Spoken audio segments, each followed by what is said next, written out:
તહેવારો પહેલા સામાન્ય માણસને મોટી રાહત આપતા નવા જીએસટી સુધારાએ ઘણી વસ્તુઓના કર દરમાં ઘટાડો કર્યો છે, જે 22 સપ્ટેમ્બરથી લાગુ થશે।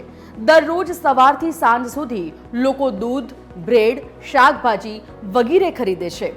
ઓફિસથી ઘરે જતી વખતે લોકો ઘણીવાર દૂધ, બ્રેડ, ઈંડા, સિગારેટ, ગુટખા અને શાકભાજી જેવી વસ્તુઓ લેતા હોય છે। નવા જીએસટી સુધારા હેઠળ તેમની કિંમતો પણ ઘટશે। અમે તમને 10 એવી વસ્તુઓ વિશે જણાવવા જઈ રહ્યા છીએ જે દરરોજ ખરીદવામાં આવે છે અને જેના પર જીએસટી દરમાં ઘટાડો થયો।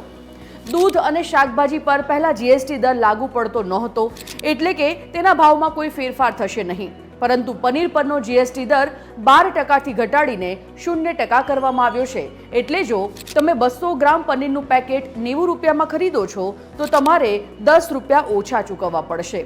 ઈંડા પર પણ કોઈ જીએસટી દર નથી। માખણ, ઘી જેવા ઉત્પાદકો પર જીએસટી 12%થી 5%ના સ્લેબમાં રાખવામાં આવ્યો છે। પિઝા અને બ્રેડ પરનો જીએસટી 5%થી ઘટાડીને 0 શ્રેણીમાં મૂકવામાં આવ્યો છે, તો ચોકલેટ, બિસ્કિટ અને મીઠાઈઓ પરનો જીએસટી 18%થી ઘટાડીને 5% કરવામાં આવ્યો છે। ફળોનો રસ અને નાળિયેર પાણી પરનો ટેક્સ 12%થી ઘટાડી 5% કરવામાં આવ્યો છે।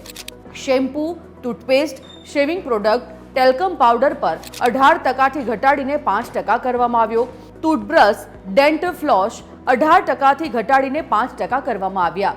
જો તમે 1000 રૂપિયામાં વસ્તુઓની ખરીદી કરો છો જેના પર સરેરાશ જીએસટી દર 12% છે, તો નવા જીએસટી દર અમલમાં આવ્યા પછી આ બધી વસ્તુઓ પર સરેરાશ 5% જીએસટી લાગુ થશે, તો તમારી દૈનિક ખરીદીમાં લગભગ 80 રૂપિયાનો ઘટાડો થશે। એસી પર 28થી ઘટાડીને 18% કરવામાં આવ્યા છે।